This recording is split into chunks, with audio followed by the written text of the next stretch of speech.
Donde la política muere, el populismo florece. Buenos días, tardes, noches a todas las personas que nos están viendo el día de hoy a un episodio más de El Desorden. Estoy aquí con Fernando Rejón, Jorge Zambrano y yo soy Diana Telles. Y el día de hoy vamos a platicar de un tema súper interesante y que viene siendo muy actual, tomando en consideración la realidad y los escenarios políticos de hoy en día. Y este es el tema del populismo. Y el día de hoy Jorge nos ha hecho el grandísimo, gran y bendito favor de prepararnos un programa sumamente interesante junto con notas muy interesantes que también tiene Fernando. Así que, por favor, Jorge, adelante, comienza a platicarnos. Vamos comenzando con una pequeña introducción. El populismo es un fenómeno que es estudiado por la ciencia política, siendo un fenómeno que ocurre en las democracias. En la academia se encuentra en disputa sobre si esta representa una crisis en la democracia o si es un fenómeno natural de la misma. Diversos políticos han declarado ser populistas, como podría ser Barack Obama, cuando Enrique Peña Nieto, en una reunión de los representantes de América del Norte, él estaba diciendo que uno de los peligros de las democracias son los populistas. Y Barack Obama justamente dijo, yo soy un populista. ¿Qué significa ser un populista? Andrés Manuel también decía algo por el estilo. Si ser populista es ayudar a los pobres, entonces yo soy uno. ¿Qué realmente es el populismo y cómo puede identificarse? Vamos a irnos por ciertas notas de una conferencia a la que asistí, en la que estaba Alejandro Monsiváis hablando sobre lo que es el... ¿Quién es Alejandro Monsiváis? Ahí voy, espérame. Hablando sobre el populismo y sobre el fenómeno y ciertos ejemplos que se pueden encontrar. Alejandro Monsiváis es un profesor, un académico del Colegio de la Frontera Norte, que se ha dedicado principalmente al tema electoral, autoritarismo y tema del populismo. Habla sobre cómo el populismo representa la virtuosidad del pueblo. Así se presenta el líder populista. Ok. Hay tanto de izquierda como de derecha.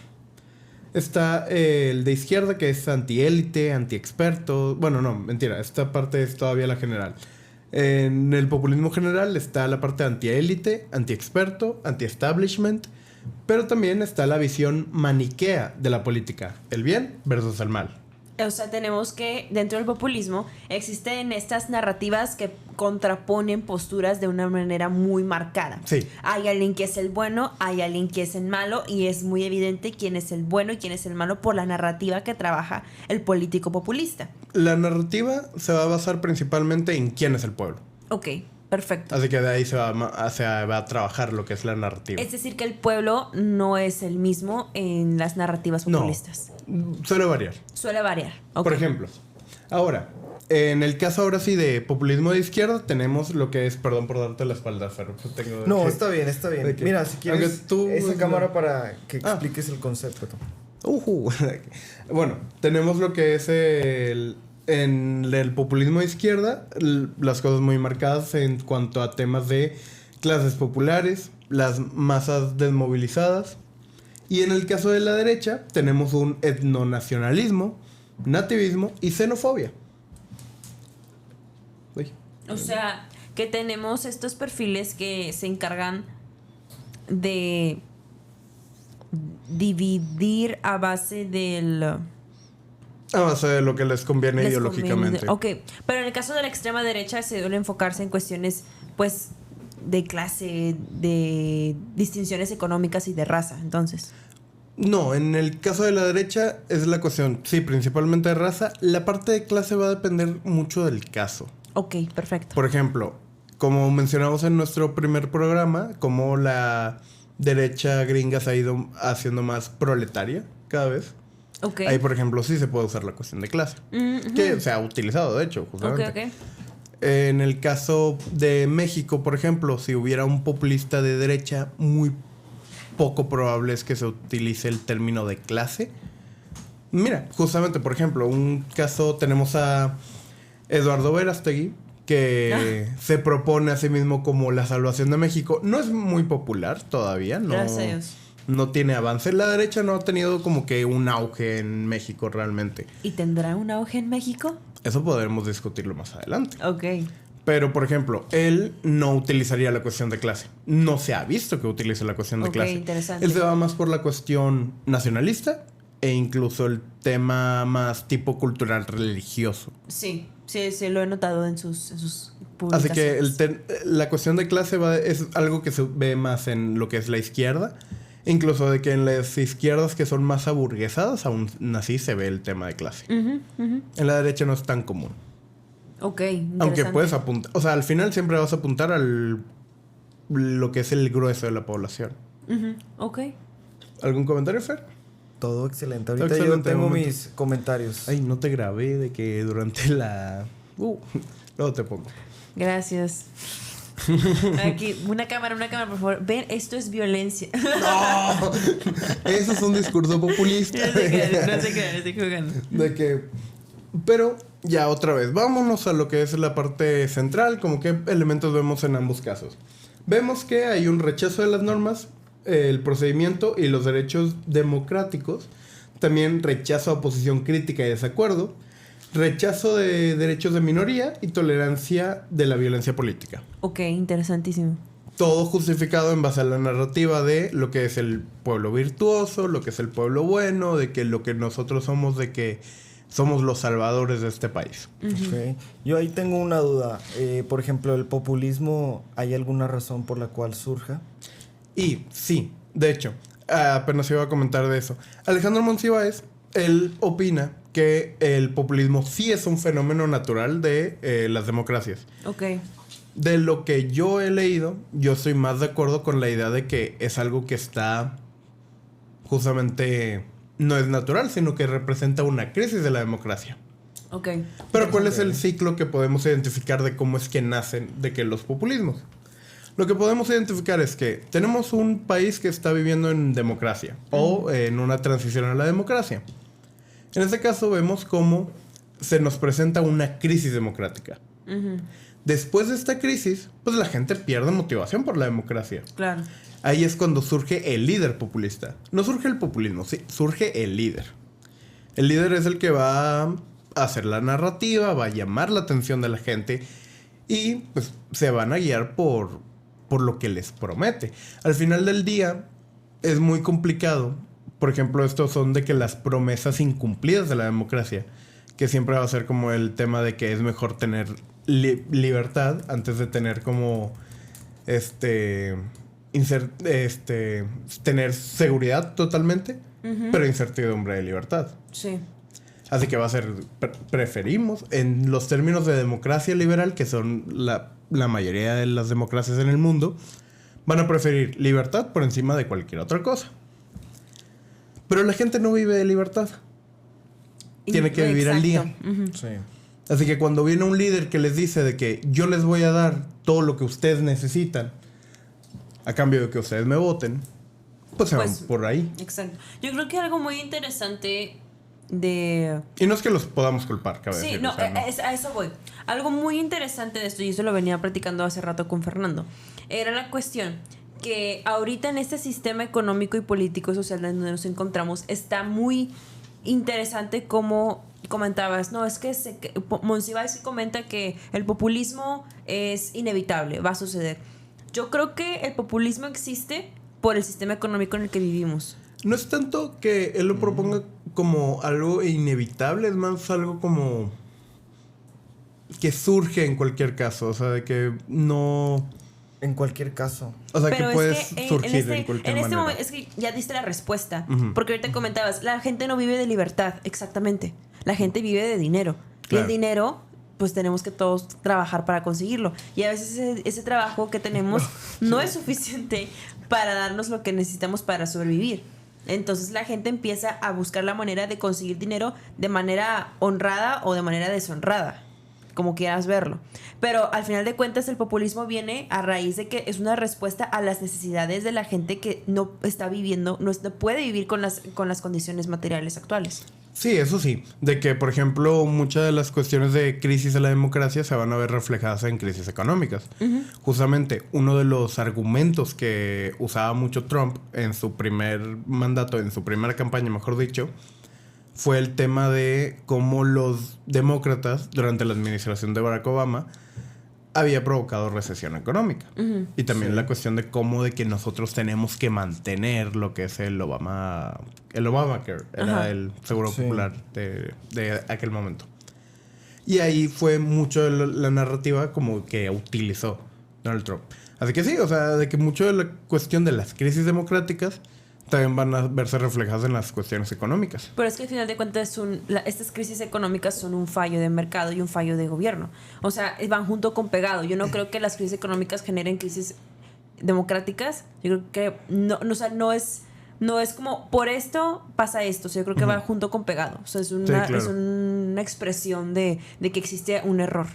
Yo estoy de acuerdo con lo que mencionas, Diana, porque en el aspecto en el el 2008, por ejemplo, de que ese fue fallo del gobierno absoluto del estadounidense también. Sí, y del sistema económico. Claro. Porque en esta cuestión que mencionamos, el populismo lo estamos diciendo en un contexto de un sistema democrático, en teoría.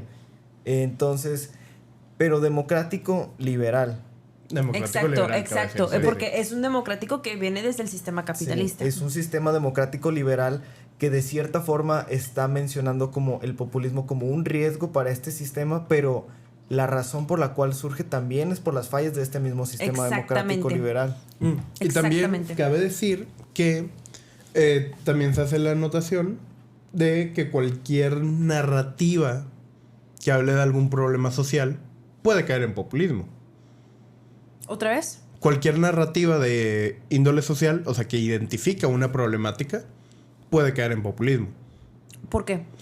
Porque nos vamos otra vez a las mismas cuestiones de ser antiélite, antiexperto, anti-establishment, lo que es la virtuosidad del pueblo. El pueblo puede ser este grupo social. Y además tenemos la visión maniquea de el bien y el mal. Así que realmente cualquier narrativa puede caer en populismo. Sí, estoy de acuerdo. Obviamente hay narrativas más susceptibles a de que lo que es la narrativa izquierda-derecha, pues obviamente va a caer ahí. Sí, eso. Porque, por ejemplo, pensando en el movimiento feminista, nadie nunca va a poder hacer un populismo desde el movimiento feminista, por lo polarizante que es. Exacto. Porque incluso dentro del movimiento feminista hay corrientes feministas que se chocan unas de otras. O sea, ahí no puede. Que no se aguantan entre ellas. Ahí no puede surgir. Por ejemplo, digo, sí, no, en el sentido de que no creo que sea cualquier movimiento social. Yo creo que sí, lo que puede convertir, todo lo que se puede convertir en populismo es si empiezas navegando con la bandera de izquierda y derecha. Sí. Bueno, eso. Porque son muy claros los perfiles y los tienes aquí en la pauta. Hay perfiles que pues los podemos ir mencionando. Esos perfiles de izquierda o de izquierda en el caso de Andrés Manuel serían Andrés Manuel López Obrador, Chávez y Evo Morales de Bolivia. Y de la derecha tenemos a Trump, a esta es Meloni, es creo. Meloni de Italia, ¿verdad? Sí. Y de abajo no sé quién es. Es el de Hungría, pero no me acuerdo el nombre. Sí, el de Hungría, no, la verdad no. Ahorita lo busco. Ahí les fallo. Pero sé que es de corriente derecha anti... Él, por ejemplo, sí es una extrema derecha de que sí, muy marcada. Tamás Suliok. Sí, ese. Sí. Sí, anti Sí, Tamás Unión Suliok. Europea. ¡Hala! Eso no sabía. Sí. ¡Hala! Sí, es la tendencia que ha demostrado de que... Entonces yo no creo que sea cualquier movimiento social. Yo creo que es... Si vas con la bandera de izquierda a derecha, todo puede tintarse de populismo. Porque no creo que todo movimiento social puede ser populista. Por ejemplo, el movimiento también, ahorita que lo del viaducto, eso no puede hacerse populismo. Nadie va a hacer va a hacer campaña a partir de eso. Porque no les conviene. Okay. Sea de izquierda o derecha. En el contexto regio, ¿no? Hablando del contexto regio. Sí. O sea, los que van a movilizarse son los movimientos sociales, las juventudes o grupos no jóvenes, pero que también que están comprometidos con el medio ambiente. Ahí ellos se van a movilizar. Pero no va a haber ni un político que pueda hacerlo, porque incluso los políticos que se meten en esas, o bueno, activistas que se convierten en políticos, no pueden utilizar esa narrativa. Y eso nos lo explicaba muy bien en clase. No creo que lo diga, o sea, no creo que esté mal que lo diga. La doctora Jimena Peredo. Porque, o sea, ella que fue activista, sí. Ella estuvo muy activa en lo que fue la defensa de el bosque no me acuerdo. De Guadalupe, pero tiene su nombre. La pastora. Del bosque de la Pastora, antes de la construcción del BBVA, del Estadio de los Rayados. Ella está muy, muy comprometida con esta lucha. Ella se convierte después en gobierno, porque se convierte en la secretaria de Participación Ciudadana. Y ella ahí dice, es que ahí yo me di cuenta que yo traía esta narrativa anti-establishment, precisamente, pero me volví establishment. Entonces, ¿qué pasa cuando yo, que fui anti-establishment, me quiero acercar con esos movimientos? Existe un rechazo. Claro. Entonces, es un rechazo natural, pero que también inhibe la conversación y la mediación y la resolución de conflictos. Es que ahí, por ejemplo, está la diferencia... Espérame. Entonces, aquí ahí no se puede utilizar la narrativa populista en ese tipo de movimientos. Entonces, yo no creo que todos los movimientos sociales, yo creo que si vas con tinte de izquierda, yo soy de izquierda, yo soy de derecha, ahí se puede convertir en populismo. Porque al menos en esos dos movimientos, nada más en esos, no creo que se pueda hacer populismo. Bueno, ahí la diferencia que mencionas es que ella se convirtió en establishment, pero en el establishment de alguien más, no en el suyo. Sí, Claro, pero sí. sigue siendo establishment. O sea, Sí. diferente. Bueno, no, porque ahí está la diferencia justamente de los populistas, porque los populistas cuando llegan al poder siguen siendo anti-establishment, pero ellos son el oficialismo de todos modos.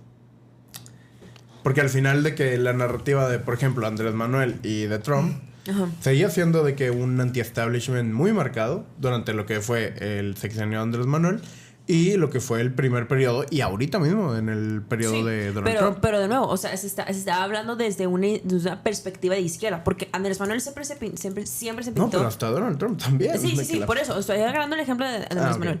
O sea, Andrés Manuel que siempre, él empezó su gobierno diciendo que soy el primer gobierno de izquierda de México, la chingada. De que Lázaro Cárdenas bien mentado, la madre. Y de que chingado, y yo quedo pintado. Pero en el caso, por ejemplo, de ella, que lo que comento específicamente de ella se dio cuenta que no puede ser anti-establishment por la narrativa que se trabajaba tanto en gobierno como fuera de como dentro del movimiento social en el que ella participaba. A eso voy. Ya. Ahí Sí, sí. sí. Sí, en este caso particular, pero yo creo que sí, las cuestiones del establishment son diferentes, por ejemplo, en el contexto de la que fue secretaria de la Participación Ciudadana, a, por ejemplo, Donald Trump o AMLO, que son mucho de la cuestión de... Es que también es el sistema económico. Y ellos critican mucho el sistema económico de que existe en Estados Unidos y en México, el neoliberalismo, también hasta Donald Trump en algunos casos ha criticado el liberalismo porque su corriente es más conservadora. Sí. Más proteccionista. Proteccionista. Entonces van estas cuestiones económicas que van mucho de la mano con las críticas que hacen este tipo de gobernantes. Que de hecho, hablando de este tema de los populismos, normalmente también se van a ver como muy críticos de la globalización. Ya sea, depende de la narrativa, obviamente, va a ser uno de nos quita nuestra cultura o nos ha borrado nuestra herencia cultural, como algunos utilizan esa narrativa. Y en el caso de la izquierda, por ejemplo, van a irse más por el aspecto económico de la globalización. O algunos casos muy particulares, por ejemplo, Andrés Milei. Ay, sí. Me confundí.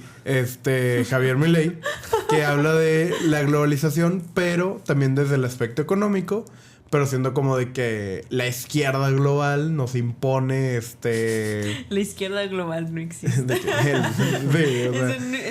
Bueno, continúa. de que la izquierda global nos impone como la tendencia a empobrecernos. Ok, está interesante. Pues esa narrativa pegaba considerando que, uno, Argentina de que es súper endeudada con el FMI.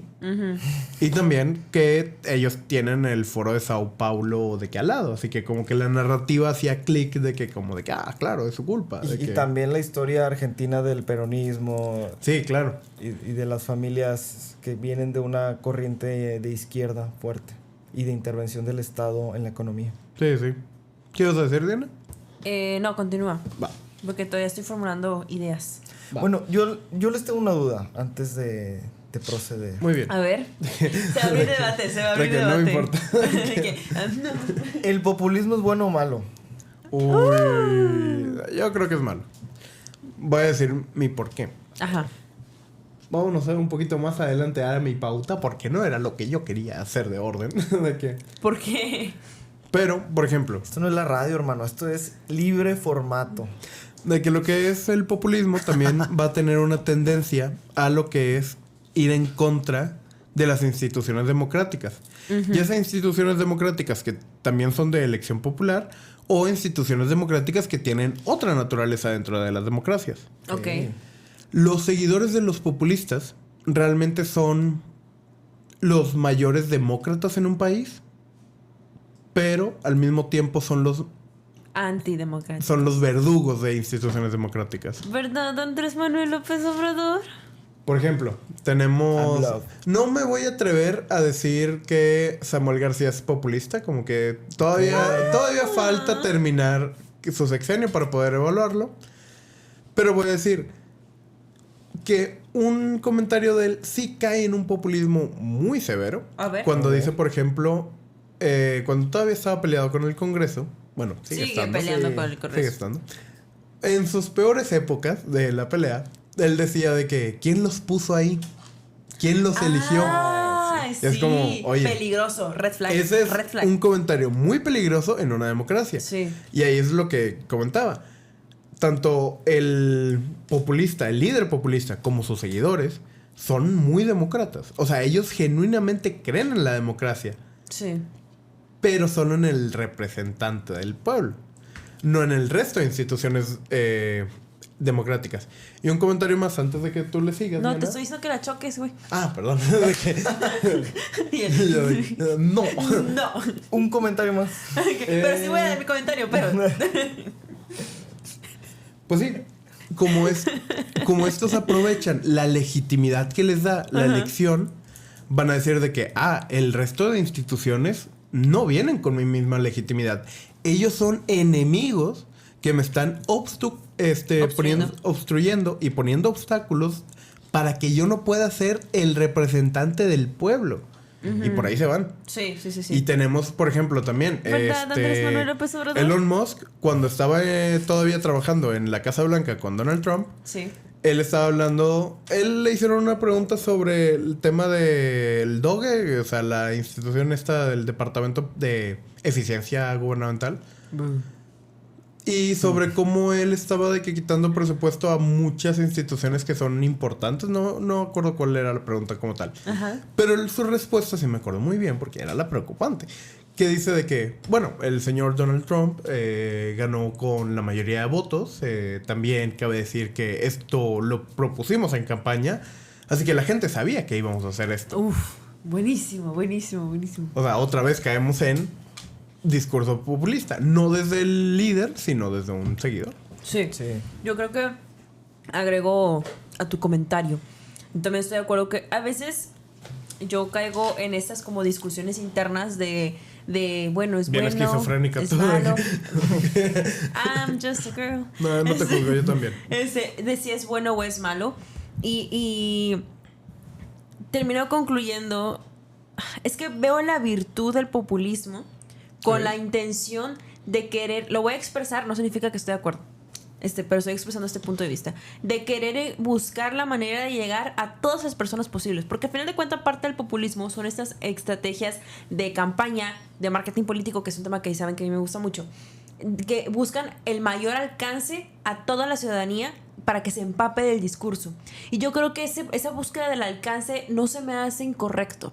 Lo que se me hace incorrecto, y es donde yo ahí tacho la existencia del populismo, es la intención de tener esta herramienta o estas estrategias, mejor dicho, estrategias de comunicación política que buscan un fin que no es el que se comunica. Sí, Ese es el problema se del populismo. desvirtúa, ¿no? De que Se al final- desvirtúa totalmente. Porque exactamente lo que decía, ahora tomando el caso de Samuel García, qué bueno que lo traes a la mesa. Un caso donde podemos identificar muy claramente la construcción de un perfecto populista. Una persona que se cree que es el elegido para poder sacar a Nuevo León adelante y ser el nuevo Nuevo León y todo lo que tú quieras, y que hace todos los alcances económicos, todas las estrategias mercadólogas y comunicación para alcanzar la mayor parte de la ciudadanía, incluso afuera del estado, porque Samuel García y Manuel Rodríguez también son populares afuera del estado de Nuevo León, con la intención de comunicar este mensaje de que Nuevo León es el siguiente gran estado que va a traer el progreso y la estabilidad al país, aunque siempre se burlen de nosotros. Pero el punto aquí es que vemos cómo se va construyendo esas narrativas tóxicas, como es el de, pero ¿quién los puso? ¿Quién puso aquí a estas personas? Pues el pueblo, mijito, el Que pueblo. también es narrativa que utilizó Andrés Manuel cuando le rechazaron el plan. Exactamente. Y no nos vayamos tan... Bueno, nos podemos tomar en eso o nos podemos ir tan atrás como el 2006. En el 2006, que hace toda la revuelta en el Zócalo, perdón, es que tengo como una pelusa y traigo mucho comezón. Hace toda una revuelta en el quito la Zócalo. cámara para que... No, está bien, o sea, solamente me estoy aquí rascando la nariz. Que hace toda la revuelta en el Zócalo con la intención de que es que yo soy el elegido y yo soy el candidato que ganó y ellos me robaron a mí la presidencia y yo vengo a plantarme Algo aquí. se rompió dentro de AMLO. Nunca volvió a ser el mismo Nunca después de volvió. ese día. Bueno. Pero el caso aquí es que es la construcción del perfecto populista que llega al poder con engaños, con que va a ganar, que va a traer la estabilidad, va a traer el bien mayor, pero es una narrativa falsa porque se termina desvirtuando, como comentábamos, para un fin propio. ¿Y tú, Fernando? ¿Tú qué opinas?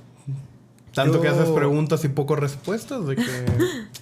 Es que yo les vengo a proponer una adición a la teoría que estás proponiendo, Jorge, pero me esperaré a que termines para posteriormente empezar con esta teoría muy interesante que les Qué vengo agradable, a me mencionar. dejan terminar lo que preparé. A ver, no, nosotros apreciamos mucho lo que preparaste. Sí, Pusiste emojis en la pauta. Sí. porque sabemos que a Jorge es un tema que le apasiona. Bueno, a Bueno, los tres. continuamos. Sí, pero este tema especialmente le gusta mucho a Jorge. Sí. En lo que es Pierre Pero Rosa... pero espérame. Fer estaba hablando, estaba dando su Sí, punto. no, ya iba... Sí, no, ya, adelante. Me perdí el punto. No, ¿Cuál punto? presentó como de que va a presentar presentar. algo. Ahorita voy a presentar. Luego lo digo. Ok, perdón. Tenemos también... Esto me lo voy a tomar con cierto... con cierta precaución también. Tengo unas gráficas que... ¿Todo bien? ¿Qué pasó? Se pegó Todo con bien. Con la mesa. Tengo una gráfica que presentaron en esta conferencia Ajá. que era para medir como que el índice de populismo. Ok, perfecto. Cabe decir que desconozco cuál sea la metodología, también desconozco cuál sea la fuente, así que tómense las precauciones que Fuentes tienen que Miami tomar. me lo confirmó. No, fuentes de que Miami me lo confirmó. Alejandro Monsiváis, conferencia de tal, de que Ok. tengo de que ¿Cuándo puedo sacar fue? los datos. Fue en abril. Ah, hace ok. poquito. Bien, Sí. Hace poco. Bueno, hace poco de cuando estamos grabando esto. Porque eso es una temporada, Esta sí. es una temporada. De hecho, Aquí está. voté de que... Ah, sí, es que para ustedes, hoy es 1 de junio de 2025 y hoy son las elecciones del Poder Judicial y estamos grabando hoy esto. Después verá nuestra opinión. Después veremos si esta es O la antes. gráfica. O ya debieron de haberlos visto. Sí, porque... Juan de Perón. Ok, continúa. Getulio Vargas. Explica tu gráfica. Vamos a presentarla. ¿De qué minuto es? Ok. Aquí está la gráfica. Creo, supongo. Minuto 28:59. Muy chingón. De que... Aquí está la gráfica de lo que es... Argentina y Brasil. En el que tenemos lo que son... Muchos de los que son los presidentes Ajá. que ha habido recientemente en la historia argentina. Claro. Tanto antes de la dictadura como después. Pues Getulio Vargas es de los 30 y Perón. Por de- eso, antes y después de la dictadura. Ah, sí. De que, o sea, reciente en términos de mínimo siglo pasado. Sí. Por Dios, Fernando. Y aquí vemos justamente que Perón ha sido un perfil complicado para la historia argentina porque en un momento tuvo su parte así como de derecha, pero luego se volvió muy de izquierda. Sí. Y vemos que él realmente es uno de los populistas pues, más populistas que ha habido. O sea, él da cátedra de cómo ser populista. de que- Populista. De hecho, hay una frase muy interesante de los argentinos que decían, es que lo mencionaban como una cuestión que hizo Perón, que en un punto él empezó a dar zapatos así de cuero duro así fuertes, o sea, que eran muy incómodos.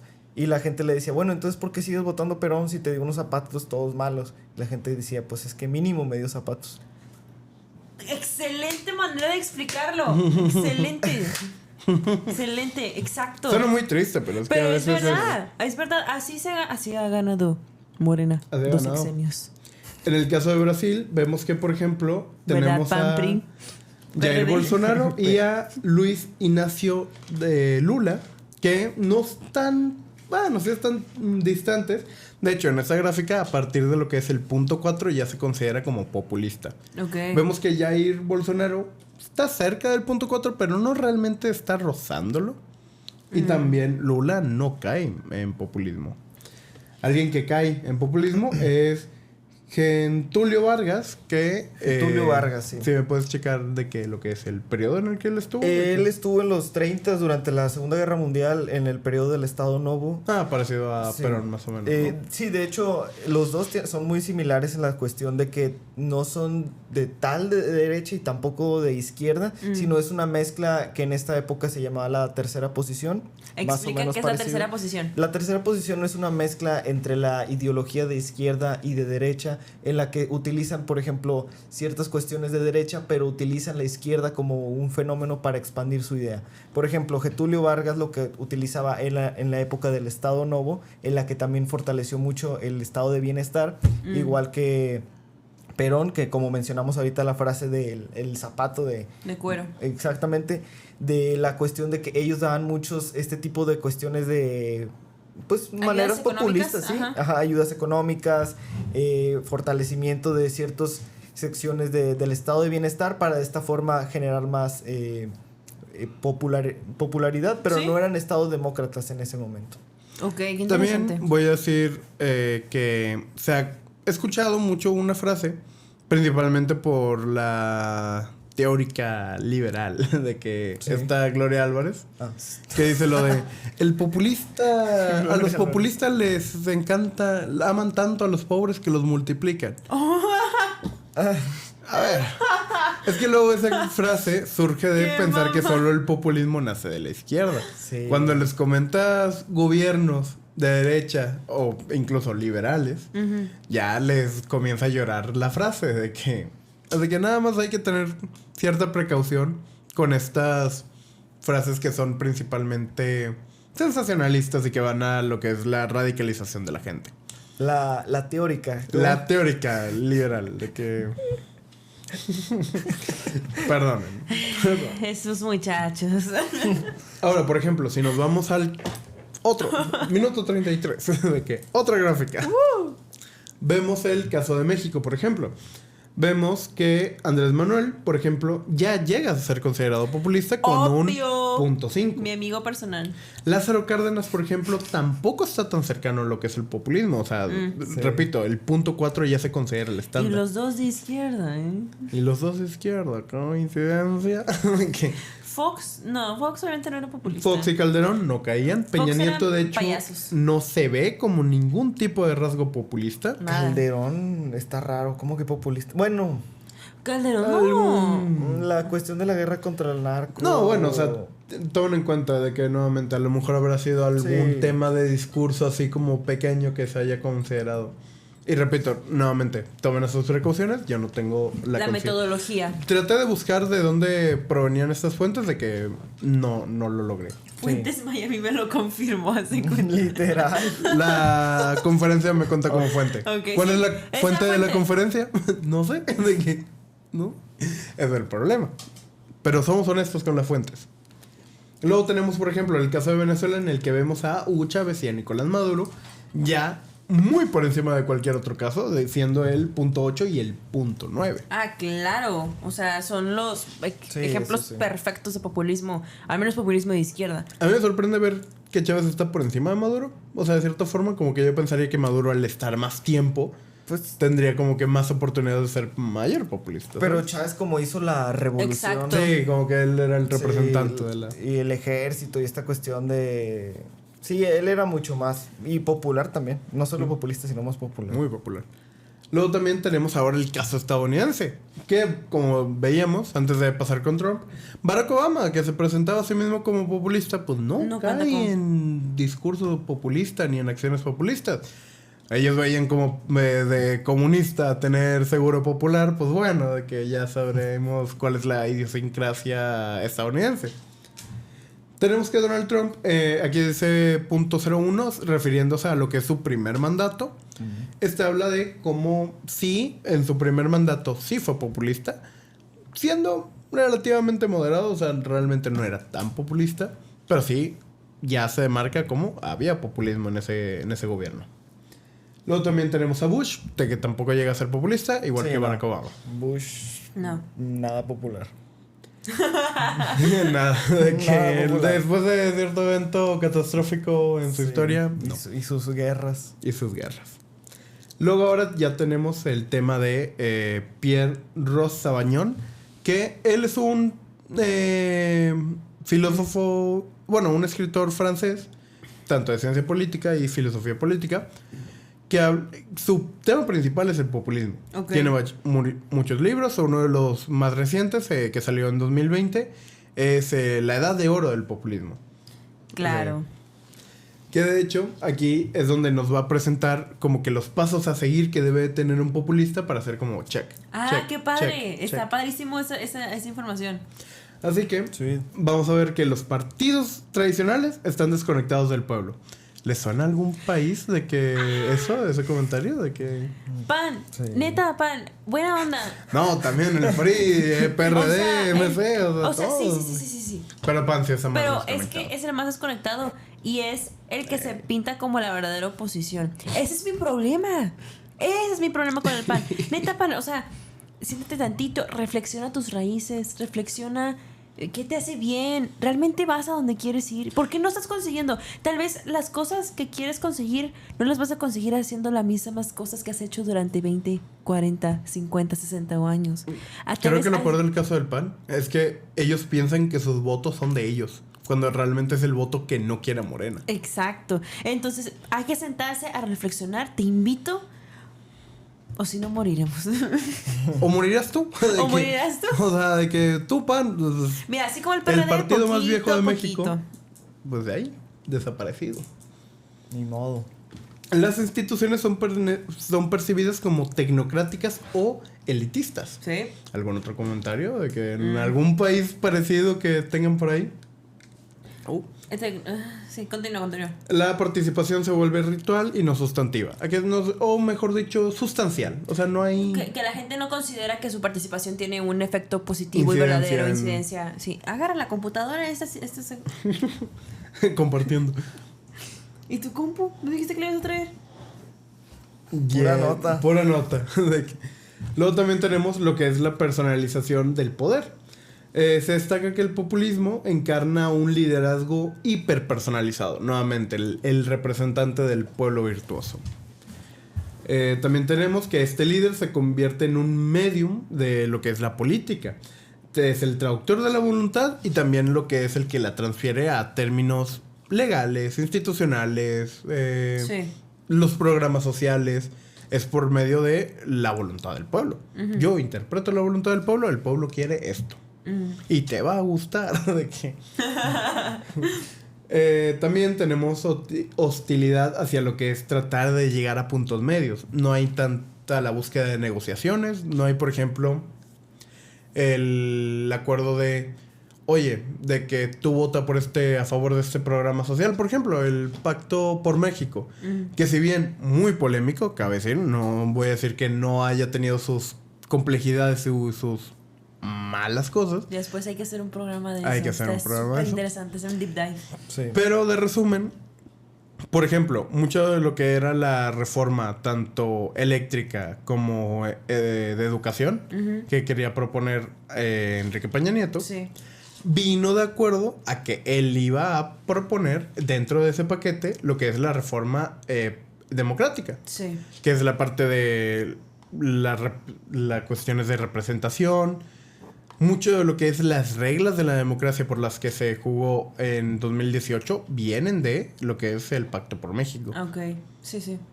Así que también, o sea, de que es por este medio de acuerdos que se llega mínimo a hacer lo que es aumenta la fluidez en procesos legislativos. En este caso, pues no. Se trata de llegar por otros lados. También, por ejemplo, si no se llega a acuerdos, pues vas haciendo tus apaños para poder llegar lo que es tu agenda a lo que es la realidad. También tenemos lo que es la moralización del conflicto. El pueblo es moralmente puro, moralmente bueno siempre. Es la esencia del bien. Mientras que la élite, la mafia, es corrupta, es traidora. Bueno, énfasis en ese. Yo creo que aquí voy a dar mi input. Esto de la élite es corrupta y traidora está súper interesante porque aquí vemos cómo se tienen argumentos válidos para marcar a la élite económica o política como corrupta y traidora. ¿Cierto? Porque sí, entonces tenemos que es un tiro en el pie. O sea, las mismas personas que han socavado el poder, hablando del contexto mexicano, en México tienen todas y todos, sin igual, algo que recriminarles. Algo. Sí. Entonces, aquí cuando se levanta un personaje que se cree el Mesías mexicano, tiene todos los papeles y las pruebas para marcar que la élite es corrupta y traidora. Y cómo como oposición te enfrentas a esa narrativa. Está de hecho, cabrón. eso sí es un tema complicado. ¿Cómo enfrentas a otro populista? Y ahí, por ejemplo... ¿Con más populismo? Quiero irme... De hecho, sí. Iba a agarrar el caso español, por ejemplo, que tiene la peculiaridad de que tiene dos partidos muy populistas, que tanto de izquierda como de derecha. Okay. Lo que es Podemos, siendo el populismo de izquierda, y Vox, siendo el populismo de derecha. Conocidísimo. Estos dos partidos no llegan a ser la fuerza principal política de su país, sino que están condicionados a cómo de bien les vaya a lo que vienen siendo los dos partidos principales. Lo que es el Partido Socialista Obrero Español, el PSOE, y el Partido Popular, el PP. El PP. En este caso, por ejemplo, si al PSOE le va muy bien, a Podemos le suele ir muy mal, de que de cierta forma, porque esos votos se van hacia el PSOE. Pero, por ejemplo, si el Partido Popular le va mal, a Vox le va mal. Pero estos dos populismos se contrarrestan de cierta forma. Interesantísimo. Y no llegan a escalar porque están condicionados también por los partidos principales. Que también, no son de extrema izquierda, extrema derecha. También cómo funciona el sistema electoral de... Y claro, ser parlamento ayuda mucho a esa clase. Por ejemplo, en las elecciones anteriores, el partido que consiguió la mayor fuerza política fue el Partido Popular. Pero por culpa de no conseguir los acuerdos con Vox, y no, porque como no se pudieron poner de acuerdo, no votaron de la misma forma para elegir a presidente de gobierno. Así que, por ejemplo, el PSOE, a pesar de ser la segunda fuerza política, repiten a Pedro Sánchez como presidente de gobierno. Ok. Súper popular el Pedro Sánchez, ¿verdad? Sí, o sea, es sorprendente cómo sigue siendo presidente de gobierno cuando hay mucha gente que de plano lo odia. Sí. Pero bueno, son las peculiaridades que tiene cada país. Sí. De que si hay alguien que quiera comentar del caso, de que adelante. También adelante. O sea, tampoco somos expertos. Luego también tenemos lo que es la reivindicación. La Constitución, las instituciones, la legalidad, se ven como elementos que no necesariamente se ven como parte de la democracia, sino como la imposición de las élites, como trámites burocráticos que imposibilitan la voluntad del pueblo a ser reflejada en la realidad. Ahí es donde justamente la parte en la que me adelanté, que es la de uno de los problemas del populismo, es como estos perfiles pues menoscaba lo que son otras instituciones democráticas. Bueno, iba en esta parte, pero se me adelantan, gente. De que... Perdón, es que pero vamos a repetirlo. Aquí hay análisis propio. Hay análisis. Voy a repetirla por si alguien se perdió en la parte inicial, que es la de esos perfiles se ven como la representación de la democracia en sí. No, ya ni siquiera como la representación del pueblo, sino como el representante del poder democrático. Por lo que otras instituciones, nuevamente, ya sean de elección popular, o no necesariamente Y perdón, se me fue el aire. De que Respira. de elección popular, sino que tienen otra naturaleza dentro de lo que es la democracia. Por ejemplo, el Poder Judicial, el INE, los organismos autónomos. No son de elección popular, pero tienen otra naturaleza dentro de este sistema. Ujú. Por lo que si bien en esto se ven como los mayores demócratas, no necesariamente son los mayores fervientes del sistema democrático. Ok. Aquí ya le metió la cucharada al México, ¿verdad? Sí. Porque Sí, porque a ver, o sea, de que esto ya lo pensé. Sí. Este Lo comentario en pensó. amarillo, sí fue de que pensando en Andrés Manuel y Sí. Samuel. Porque no conozco otro caso populista en el cual ¿De las instituciones? ¿O? no, las instituciones constitucionalmente autónomas hayan sido atacadas. Digo, es algo muy Sí, no, de de México. hecho no conozco Bueno, otro país con yo creo que autónomos. un caso en- similar sería uno de Estados Unidos, donde ahora los jueces de la Suprema Corte también son señalados muy fuertemente si están en contra del oficialismo.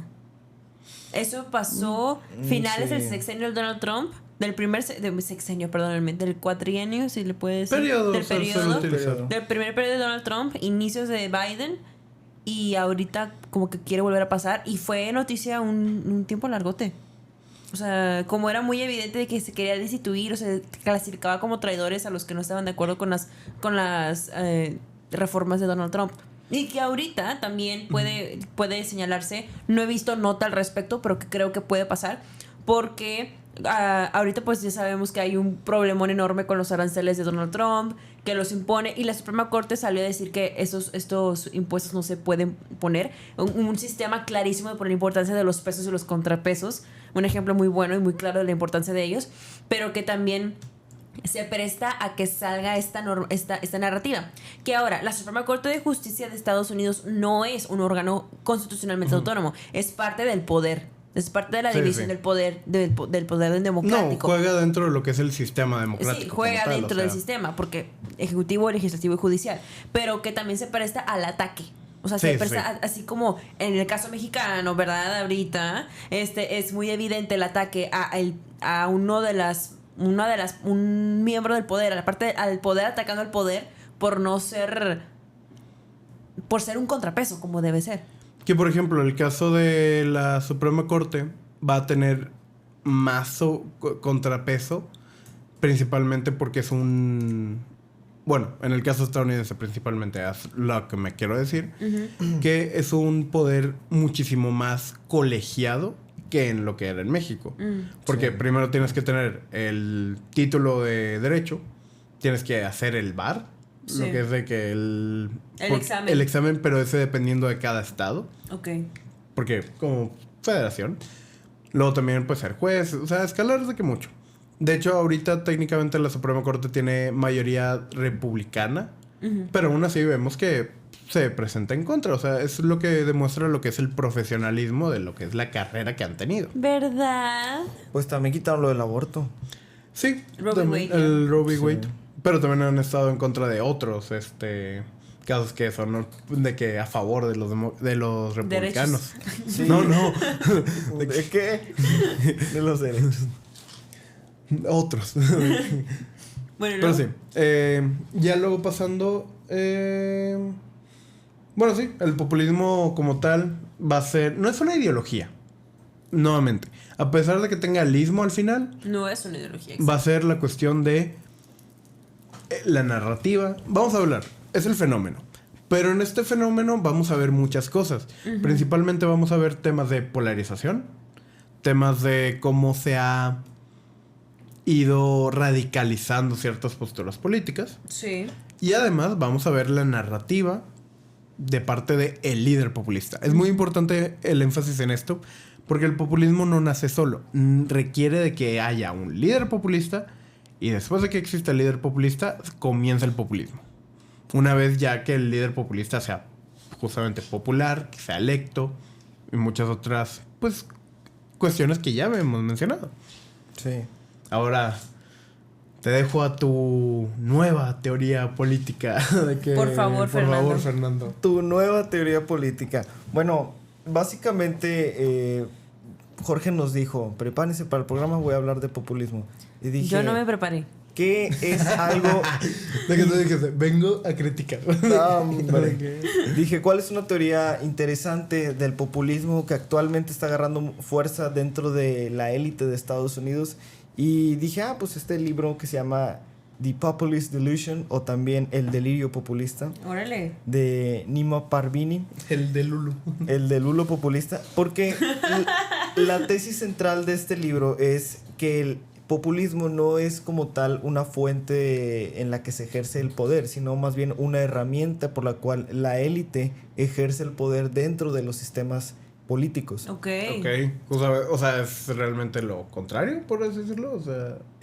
no, de hecho, o se van de presenta la como mano. de que el anti-establishment, pero que viene desde el establishment.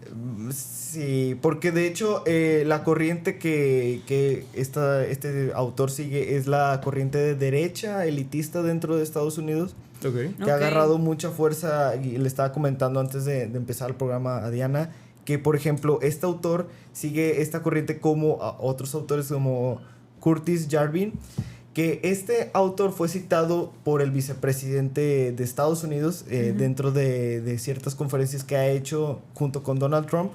Entonces podemos ver que no es como únicamente una corriente ideológica, que es como, bueno, este autor chiflado que dijo tal, como los que hemos comentado muchas veces, sí. de, este autor de la cuarta teoría política, que también tiene influencia dentro de la élite de Rusia, pero eso por no ejemplo... vale madre, güey.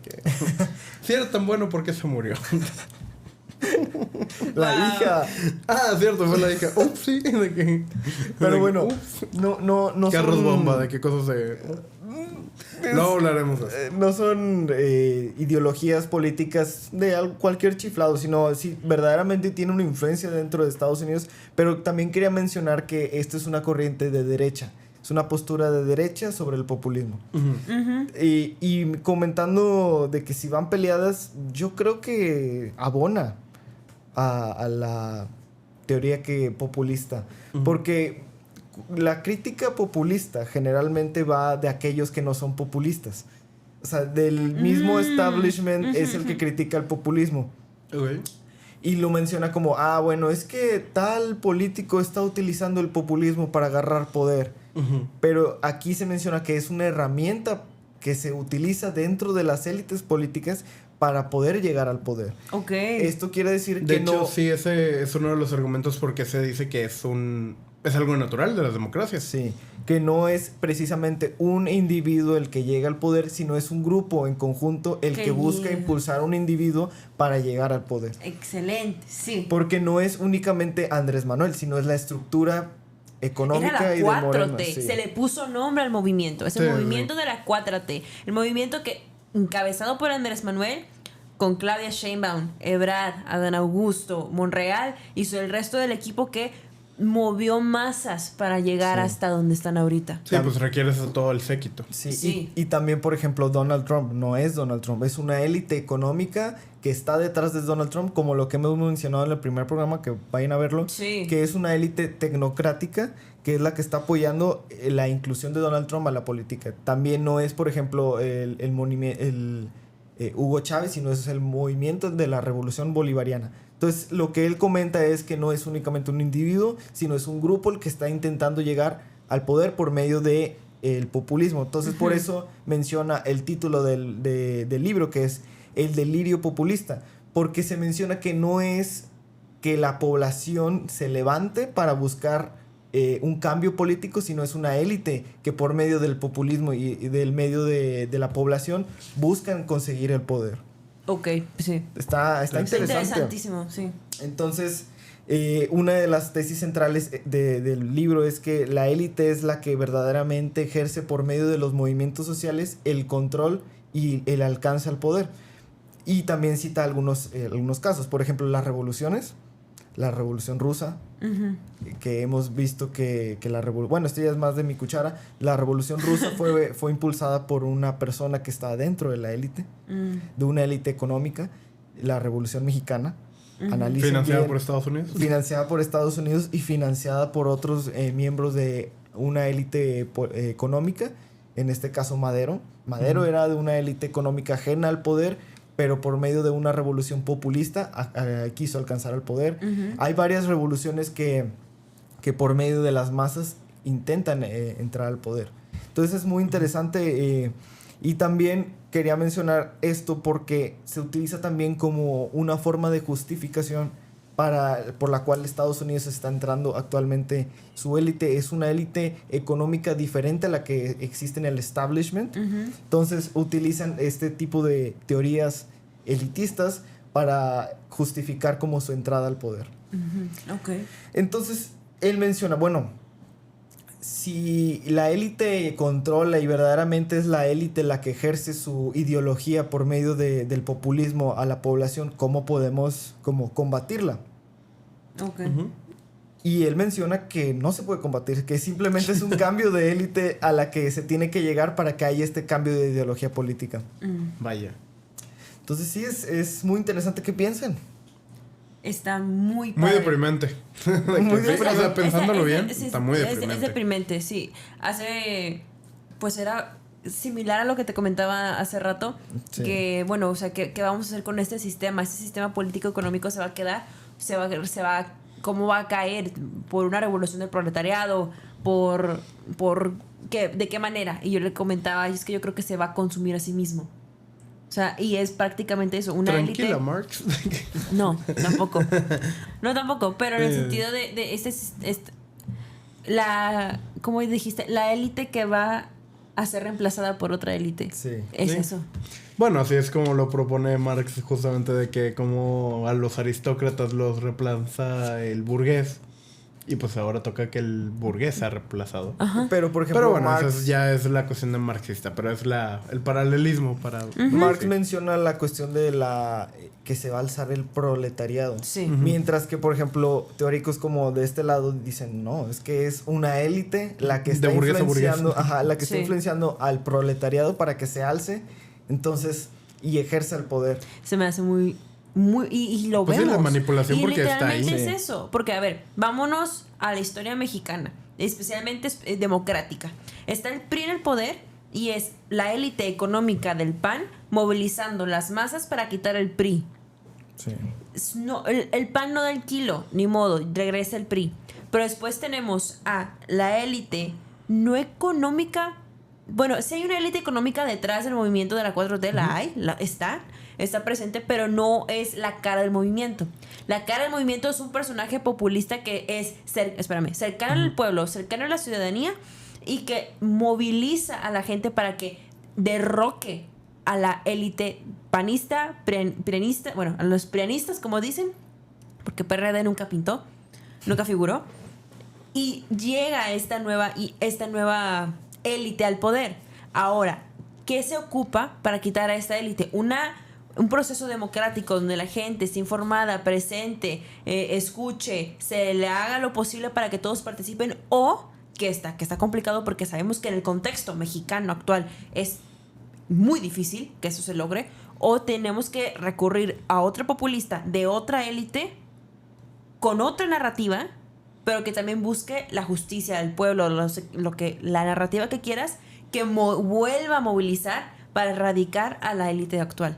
Se me hace muy lógico eso. Que como comentario Qué miedo. aparte, quiero hacer mención de que la transición de PRI a PAN no es tanto como de un cambio de élite como tal, sino también se ve como la cuestión de que, o sea, las élites siempre estuvieron pegadas al PRI. Al final, Sí. lo que son los grupos principales económicos se van a ir hacia donde está el poder. No van a irse con la parte ideológica Bueno, en la mayoría de casos. Ahí sí En el difiere caso un poco. PRI-PAN Bueno, es la cuestión de cómo el PRI ya no pudo contentar a estas élites. Ahí es donde pierde el apoyo de estas élites. difiere un poco con la cuestión de las élites, Ok. porque el PRI es más enfocado a sindicatos, Sí. uniones campesinas, Es- mientras que el PAN es más una Empresarial. corte empresarial. Pero, por de ejemplo, derecha. realmente, por ejemplo, el PAN en cuestión empresarial nada más consiguió fuerza hasta los años 70s, 80s. Pero su fundación fue por una élite empresarial. Mínima. La mayoría de la parte empresarial estuvo pegada al PRI. No, los sindicatos. Los sindicatos sí, pero a ver, otra vez nuevamente. Una cosa es de que los sindicatos hayan sido el brazo fuerte electoral. Sí. Pero al final el apoyo económico venía de estos grupos empresariados. Ciertos empresarios, pero por ejemplo, es que ahí va... El caso típico es el de los que no estaban afiliados al PRI. No. Sí. Bueno, ahí va una cuestión importante conflicto. de historia mexicana, de la A ver, revolución. dale. Después de la revolución mexicana, que algunos grupos perdieron fuerza, especialmente aquellos afiliados a y a la iglesia, los ejidatarios, toda la gente que era, bueno, no, los ejidatarios no, pero los hacendados, toda la élite que se quedó fuera del sistema económico y político del ¿Qué PRI. propone el PRI? Sí. Ajá, que proponía el PRI, después se unieron para formar grupos más radicales como el sinarquismo, pero después el PAN. Ujú. Entonces sí había empresarios, claro, había empresarios que apoyaban al PRI. Pues al final siempre Pero- se va a hacer de que los que están en élites no se van a ir por cuestiones ideológicas. Es muy peculiar los casos. Se van a ir hacia donde está el poder. O sea, Sí. sí entiendo, pero también hay que identificar cómo es que es muy obvio, bueno, no muy obvio, pero existe una tendencia a que ciertos grupos económicos apoyen a ciertos partidos, Sí, porque sí. sí los hay. Que las élites económicas tiendan a irse hacia donde se va el poder. Estoy de acuerdo, porque también tenemos el caso de Estados Unidos, donde estas grandes empresas, las de redes sociales específicamente, Ah, sí, se movieron hacia se donde movieron Trump. de izquierda, de pseudo izquierda a derecha, a pseudo derecha, conforme fue cambiando el mapa electoral. Pues que ni es- siquiera es que se movieran. Cambió de administración. Bueno, sí, Así cambió de simple. administración, simplemente cambió de Ellos no se administración, mueven. cambian de reglas, de eso estoy de acuerdo, pero también distinguir entre si hay grupos fácticos económicos que se van, que tienen tendencia a ciertos movimientos políticos, pero claro que hay élites económicas o personajes de esos grupos fácticos económicos que se van a mover, bueno, que no se van a mover, simplemente se van a adaptar a la administración. Claro. Los hay. Sí. Pero hacer esa distinción. Por ejemplo, el PRI sí tuvo grupos empresariales, por ejemplo, después de la época que se empezó a desvincular más de la izquierda y empezó a agarrar más aspectos tecnócratas, como en el 94, que empezó a Bueno, ahí nacionalizar. ya consiguió Sí. más apoyo. Sí, De hecho. estaba nacionalizando ciertas empresas del Estado para fortalecer a otros grupos dentro del PRI. Sí, Pero sí, Sí, pues el compadrazgo también se vio Sí. muy reflejado ahí.